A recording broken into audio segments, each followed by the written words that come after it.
ಭಾರತದಲ್ಲಿ ನಕಲಿ ಪಿಎಚ್ಡಿ ಜಾಲದ ಹಾವಳಿ. 5,000 ಜನ ಅತಿಥಿ ಉಪನ್ಯಾಸಕರು ಬೀದಿಗೆ ಬಿದ್ದಿದ್ದಾರೆ. ನಕಲಿ ಅಂಗವಿಕಲರ ಪ್ರಮಾಣ ಪತ್ರ ಕೂಡ ತೋರಿಸ್ತಾ ಇದ್ದಾರೆ. ಇಡೀ ಸಮಾಜನ ಹಾಳಾಗುವಂತ ಸ್ಥಿತಿ ಬರುತ್ತೆ.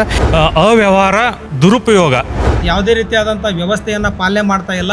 ಡೂಪ್ಲಿಕೇಟ್ ಸರ್ಟಿಫಿಕೇಟ್ ತರೋರ ವಿರುದ್ಧ ಕಾನೂನಾತ್ಮಕ ಕ್ರಮ ಕೈಗೊಂಡು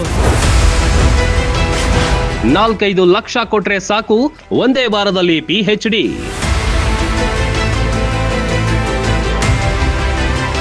ಮಿತಿ ಮೀರಿದ ಭ್ರಷ್ಟಾಚಾರ, ಅವ್ಯವಹಾರ ಇಂದು ಶಿಕ್ಷಣ ಕ್ಷೇತ್ರಕ್ಕೂ ಕಾಲಿಟ್ಟಿದೆ. ವಾಮ ಮಾರ್ಗದಲ್ಲಿ ಫೇಕ್ ಪಿಎಚ್ಡಿ, ಫೇಕ್ ಎಂಪಿಎಲ್ ಸರ್ಟಿಫಿಕೇಟ್ಗಳು ಬಿಕರಿಯಾಗ್ತಿರುವ ಸುದ್ದಿ ಬೆಚ್ಚಿ ಬೀಳಿಸಿದೆ.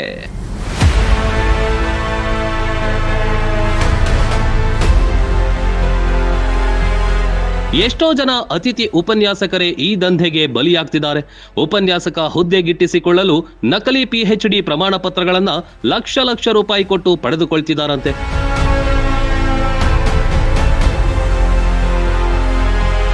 ಕರ್ನಾಟಕ ರಾಜ್ಯದಲ್ಲಿ ಕನಿಷ್ಠ 5,000 ಜನ ಅತಿಥಿ ಉಪನ್ಯಾಸಕರು ಬೀದಿಗೆ ಬಿದ್ದಿದ್ದಾರೆ. 5 ಲಕ್ಷಗಳಿಗೆ ಪಿಎಚ್ಡಿಗಳನ್ನ ಪರ್ಚೇಸ್ ಮಾಡಿಕೊಂಡು ಇವತ್ತು ಈ ಸರ್ಕಾರಿ ಪ್ರಥಮ ದರ್ಜೆ ಕಾಲೇಜುಗಳಲ್ಲಿ ಅತಿಥಿ ಉಪನ್ಯಾಸಕರಾಗಿ ಸೇವೆ ಸಲ್ಲಿಸಲಿಕ್ಕೆ ತುದಿಗಾಲಲ್ಲಿ ಹಲವಾರು ಜನ ಅತಿಥಿ ಉಪನ್ಯಾಸಕರು ನಿಂತಿದ್ದಾರೆ.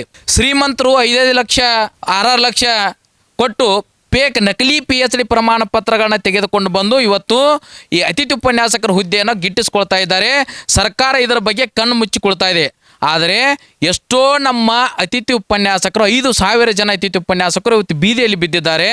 ಅವರಿಗೆ ತಮ್ಮ ಮಕ್ಕಳ ಭವಿಷ್ಯವನ್ನ ರೂಪಿಸಲಿಕ್ಕೆ ಆಗ್ತಾ ಇಲ್ಲ. ರಾಜ್ಯದ ಹಲವಾರು ಪತ್ರಿಕೆ ಮಾಧ್ಯಮಗಳಲ್ಲೂ ಈ ಬಗ್ಗೆ ವರದಿಗಳಾಗಿವೆ. ಆದರೂ ಈ ದಂಧೆಗೆ ಕಡಿವಾಣ ಹಾಕಲು ಸಾಧ್ಯವಾಗ್ತಿಲ್ಲ. ಯುಜಿಸಿ, ಶಿಕ್ಷಣ ಇಲಾಖೆ, ಸರ್ಕಾರಗಳು ಈ ಬಗ್ಗೆ ಕಠಿಣ ಕ್ರಮ ಕೈಗೊಳ್ತೇವೆ ಅಂತ ಕೇವಲ ಬಾಯಿ ಮಾತಿನಲ್ಲೇ ಆಗಿದೆ ಹೊರತು ಫೇಕ್ ಜಾಲಕ್ಕೆ ಬ್ರೇಕ್ ಬಿದ್ದಿಲ್ಲ.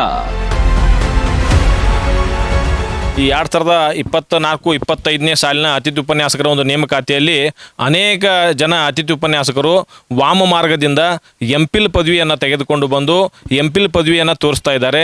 ಅದೇ ರೀತಿ ಅಂಗವಿಕಲರ ಪ್ರಮಾಣ ಪತ್ರವನ್ನು ಕೂಡ, ನಕಲಿ ಅಂಗವಿಕಲರ ಪ್ರಮಾಣ ಪತ್ರ ಕೂಡ ತೋರಿಸ್ತಾ ಇದ್ದಾರೆ. ಯಾಕಂದ್ರೆ ಈ ಅಂಗವಿಕಲ ಪ್ರಮಾಣ ಪತ್ರ ಇರೋದ್ರಿಂದ 10 ಅಂಕಗಳನ್ನು ನೇರವಾಗಿ ಅತಿಥಿ ಉಪನ್ಯಾಸಕರು ಸಿಗ್ತಾ ಇದ್ದಾವೆ. ಅದೇ ರೀತಿ ಎಂಪಿಲ್ ಪದವಿಯನ್ನು ಬಂದಿರತಕ್ಕಂತಹ ಅಭ್ಯರ್ಥಿಗೆ 6 ಅಂಕಗಳನ್ನು ಸಿಗ್ತಾ ಇದ್ದಾವೆ. ಹೀಗಾಗಿ ನಮ್ಮ ಅನೇಕ ಅತಿಥಿ ಉಪನ್ಯಾಸಕರು ಈ ವಾಮ ಮಾರ್ಗದಿಂದ ಹೋಗಿ ನಕಲಿ ಅಂಗವಿಕಲರ ಪ್ರಮಾಣ ಪತ್ರ ಮತ್ತು ನಕಲಿ ಎಂಪಿಲ್ ಪದವಿ ಪ್ರಮಾಣ ಪತ್ರವನ್ನು ತೆಗೆದುಕೊಂಡು ಬಂದು ಇಲ್ಲಿ ಈ ಉದ್ಯೋಗವನ್ನು ಗಿಟ್ಟಿಸ್ಕೊಳ್ತಾ ಇದ್ದಾರೆ.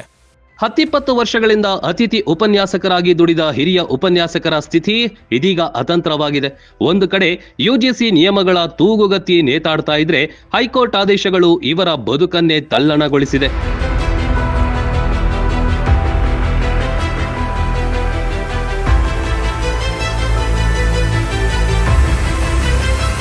25ನೇ ಸಾಲಿಗೆ ಅತಿಥಿ ಉಪನ್ಯಾಸಕರ ನೇಮಕಾತಿ ಪ್ರಗತಿಯಲ್ಲಿದ್ದು ಈಗಾಗಲೇ ಮೆರಿಟ್ ಲಿಸ್ಟ್ ಪ್ರಕಟಣೆಗೊಂಡಿರುತ್ತದೆ. ಈ ಮೆರಿಟ್ ಲಿಸ್ಟಲ್ಲಿ ಈಗಾಗಲೇ ಸಾಕಷ್ಟು ಜನ ಫೇಕಿಂದ ಬರ್ತಾ ಇದ್ದಾರೆ. ಬೇರೆ ಬೇರೆ ವಾಮ ಮಾರ್ಗಗಳಿಂದ, ಬೇರೆ ಬೇರೆ ವಿಶ್ವವಿದ್ಯಾಲಯಗಳಿಂದ, ಹೊರ ರಾಜ್ಯಗಳಿಂದ ಪಿಎಚ್ಡಿಗಳನ್ನ ಒಂದೇ ರಾತ್ರಿಯಲ್ಲಿ ತೊಗೊಂಬಂದು ಇವತ್ತು ಜಾಯ್ನ್ ಆಗ್ತಾ ಇದ್ದಾರೆ.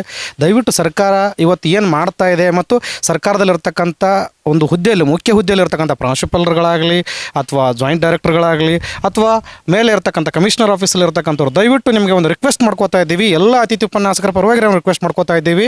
ದಯವಿಟ್ಟು ನೈಜತೆಯನ್ನು ಪರಿಶೀಲಿಸ್ರಿ. ಯಾಕಂದರೆ ಒಂದು ಒಳ್ಳೆಯ ಹುದ್ದೆಯಲ್ಲಿದ್ದೀರಿ, ಸಮಾಜಕ್ಕೆ ಒಂದು ಒಳ್ಳೆಯ ಸಂದೇಶನ ಕೊಡ್ರಿ. ಯಾಕಂದರೆ ಮಕ್ಕಳ ಭವಿಷ್ಯವನ್ನು ರೂಪಿಸ್ತಕ್ಕಂಥ ನಾವೇ ಅತಿಥಿ ಉಪನ್ಯಾಸಕರು ಇವತ್ತು ವಾಮ ಮಾರ್ಗದಿಂದ ಬಂದಾಗ ಇಡೀ ಸಮಾಜನ ಹಾಳಾಗುವಂಥ ಸ್ಥಿತಿ ಬರುತ್ತೆ.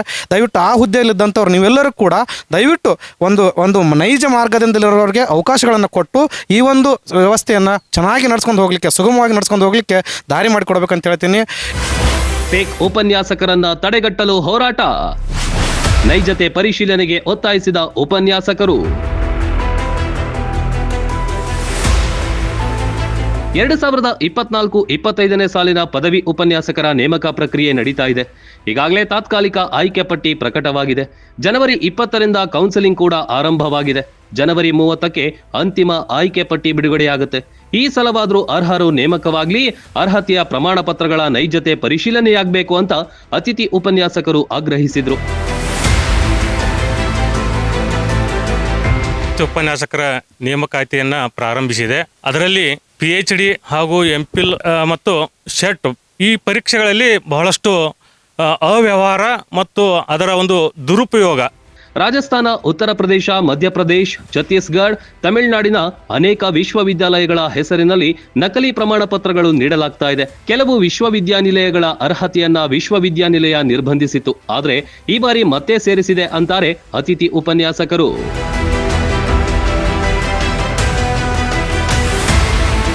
ನಿಯಮಗಳನ್ನ ಪಾಲನೆ ಮಾಡಿ ಆ OPGS ಯೂನಿವರ್ಸಿಟಿಯನ್ನು ಮೊದಲು ಬ್ಯಾನ್ ಮಾಡಿತ್ತು.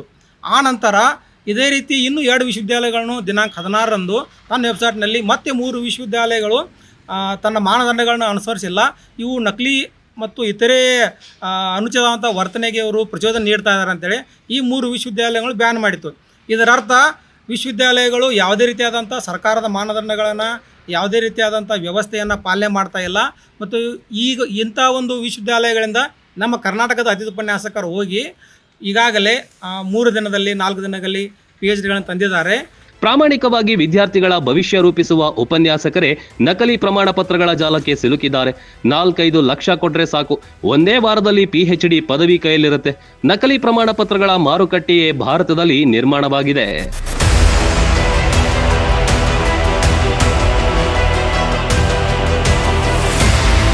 ಈ ರೀತಿ ರಾತ್ರೋರಾತ್ರಿ ಒಂದೇ ದಿನದಲ್ಲಿ ನೆಟ್ಟು ಸೆಟ್ಟು PhDಗಳನ್ನ ತಗೊಂಡು ಬಂದು ಸಾವಿರಾರು ವಿದ್ಯಾರ್ಥಿಗಳಿಗೆ ಒಂದು ಜೀವನ ರೂಪಿಸಿಕೊಡುವ ಶಿಕ್ಷಕರು ಇವತ್ತು ಇಂಥ ವಾಮ ಮಾರ್ಗ ಹಿಡಿದಾಗ ಇವತ್ತು ವಿದ್ಯಾರ್ಥಿಗಳ ಗತಿ ಯಾವ ಲೆವೆಲ್ಗೆ ಹೋಗ್ಬೇಕು ಅನ್ನೋದು ಸರ್ಕಾರ ತತ್ಕ್ಷಣ ಗಮನಿಸಬೇಕು. ದಯವಿಟ್ಟು ಯಾವುದೋ ಒಂದು ಸೆಕ್ಟರ್ದಾಗ ಆದ್ರೆ ಅನ್ಯಾಯ ನಡೀತೈತಿ, ಆದ್ರೆ ಈ ಒಂದು ಶಿಕ್ಷಣ ಅಂತ ಬಂದಾಗ ದಯವಿಟ್ಟು ಸಂಬಂಧಪಟ್ಟ ಇಲಾಖೆಯವರಾಗಿರ್ಬೋದು, ಇವತ್ತು ಸರ್ಕಾರ ಆಗಿರ್ಬೋದು, ಇಂಥ NET SET PhD duplicate certificate ತರೋರ ವಿರುದ್ಧ ಕಾನೂನಾತ್ಮಕ ಕ್ರಮ ಕೈಗೊಂಡು ಇನ್ನು ಮುಂದೆ ಯಾವುದೇ ರೀತಿಯ ಇಂಥ ಡುಪ್ಲಿಕೇಟ್ ಸರ್ಟಿಫಿಕೇಟ್ಗಳು ಸಿಗಲಾರ್ದಂಥ ಒಂದು ಕಾನೂನನ್ನು ತೊಗೊಂಬರ್ಬೇಕು.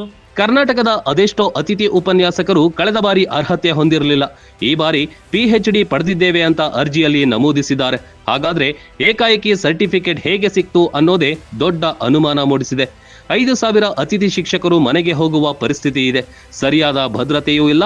ಈಗ ನಕಲಿ ಗ್ಯಾಂಗ್ ಮತ್ತಷ್ಟು ಕಂಗೆಡಿಸಿದೆ. ನೈಜ ಅತಿಥಿ ಉಪನ್ಯಾಸಕರಿಗೆ ನ್ಯಾಯ ಸಿಗಲಿ, ನೈಜತೆಯ ಪರಿಶೀಲನೆಗೆ ಸರ್ಕಾರ ಮುಂದಾಗಬೇಕಿದೆ. ಶಿಕ್ಷಣ ಇಲಾಖೆಯೇ ಹಾಳಾದ್ರೆ ದೇಶವೇ ಹಾಳಾದಂತೆ. Run TV news, Mudhol.